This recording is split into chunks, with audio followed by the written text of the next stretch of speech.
بسم اللہ الرحمن الرحیم۔ محترم ناظرین، السلام علیکم ورحمۃ اللہ وبرکاتہ۔ خواتین اور ذکر و دعا۔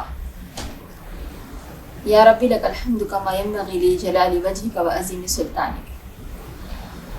ذکر اور دعا، ذکر ایک وسیع مفہوم ہے جس کا ایک محدود مفہوم بھی ہمیں پیش نظر رکھنا ہے۔ ذکر سے مراد ہے دل کی غفلت دور ہو، انسان پر خدا کی یاد چھائی رہے۔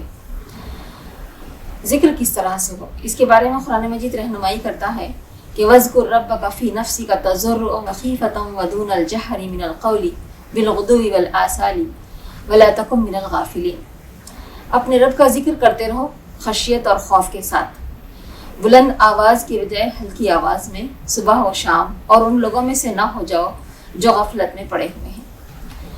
جب بندہ اللہ کو یاد کرتا ہے تو اللہ تعالیٰ بھی بندے کو یاد کرتے ہیں۔ فَاذْكُرُونِي أَذْكُرُكُمْ، کہ تم مجھے یاد کرو میں تمہیں یاد کروں گا۔ اور اسی طرح سکون قلب کے لیے اللہ کی یاد سے ہی سکون قلب بھی حاصل ہوتا ہے۔ الا بذکر اللہ تطمئن القلوب۔ ذکر سے دل کی جو دنیا ہے وہ آباد ہوتی ہے، ورنہ انسان غفلت اور بے خبری کی زندگی گزارتا ہے۔ قال النبی صلی اللہ علیہ وسلم مثل الذی یذکر ربہ والذی لا یذکر ربہ مثل الحی والمیت۔ بخاری شریف۔ نبی صلی اللہ علیہ وسلم نے فرمایا جو شخص اپنے رب کو یاد کرتا ہے وہ زندہ ہے، اور جو شخص اپنے رب کو یاد نہیں کرتا وہ مردے کی مانند ہے۔ اللہ کے ذکر سے انسان کو صراط مستقیم ملتی ہے، استقامت نصیب ہوتی ہے، اور اللہ کے ذکر سے انحراف اور روگردانی کی وجہ سے شیطان مسلط کر دیا جاتا ہے اور انسان ضلالت اور گمراہی میں آسانی سے بھٹکنے لگتا ہے۔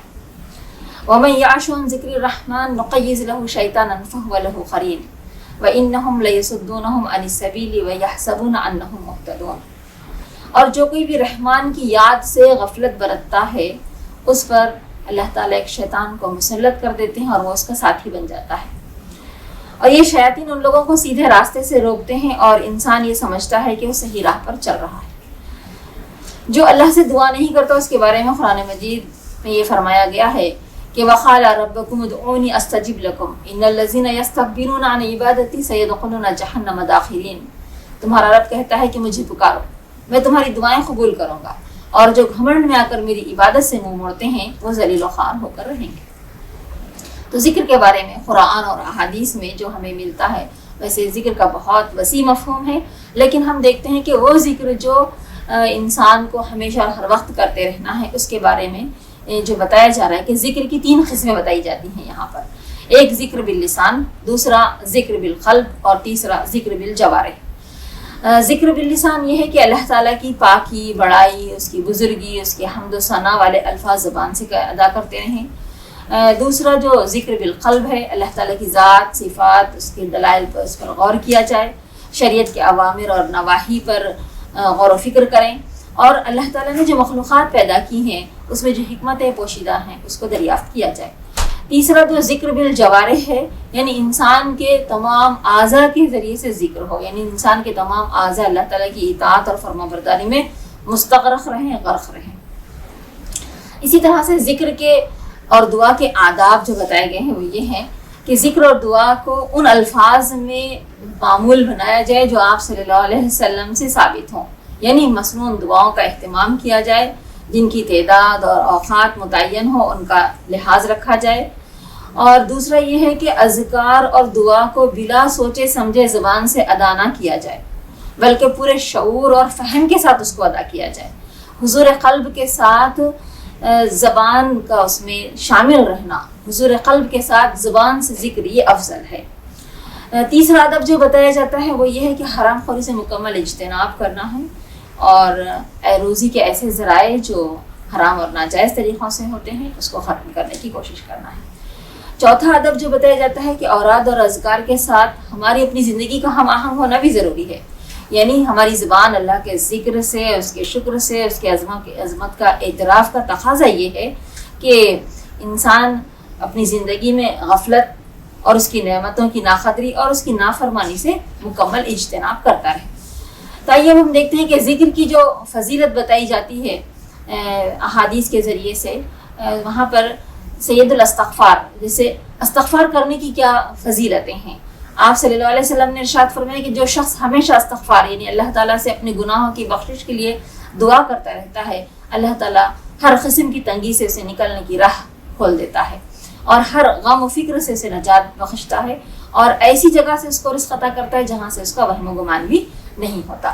اسی طرح سے سبحان اللہ، الحمدللہ، اللہ اکبر، اور سبحان اللہ و بحمدہ سبحان اللہ العظیم، اور سبحان اللہ والحمدللہ ولا الہ الا اللہ واللہ اکبر لا حول ولا قوۃ الا باللہ العلی العظیم.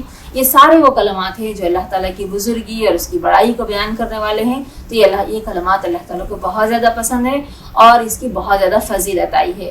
سبحان اللہ و بحمدہ سبحان اللہ العظیم کے بارے میں یہ بات آتی ہے کہ آپ صلی اللہ علیہ وسلم نے ارشاد فرمایا کہ یہ کلمات زبان پر ہلکے اور میزان میں بھاری ہیں.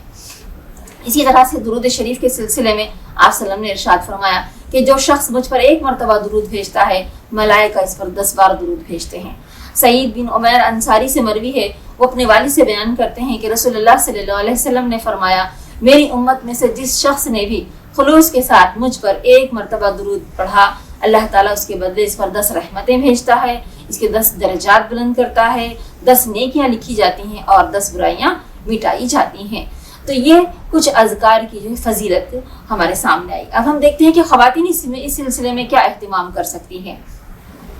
تو یہاں پر خواتین ذکر و دعا کے سلسلے میں خاص طور سے جب گھر کے کام کاج کو انجام دیتی ہیں، پکوان کر رہی ہیں، گھر کی صاف صفائی کر رہی ہیں، دوسرے کام میں مصروف ہیں، ہاتھ سے کام ہوتا ہے، لیکن ہم اس وقت اپنی زبان سے بھی ان دعائیہ کلمات کو ہم پڑھتے رہیں، سبحان اللہ و بحمدہ سبحان اللہ العظیم، اور اس طرح کے جو کلمات ہیں ہم اپنی زبان کو اس سے تر رکھنے کی کوشش کریں. دوسرا یہ کہ ذکر اور مسنون دعائیں وقت پر پڑھی جانے والی مخصوص اوقات پر پڑھی جانے والی دعاؤں کو ہم اس کے پرنٹس نکال کر ہم دیواروں پر چسپاں کر سکتے ہیں، آویزاں کر سکتے ہیں، تاکہ وقتاً فوقتاً ہماری نظر پڑتی رہے اور ہم اس کو دہراتے رہیں اور گھر کے دوسرے افراد کی بھی اس پر نظر پڑے اور وہ اس کو بھی دہراتے رہیں.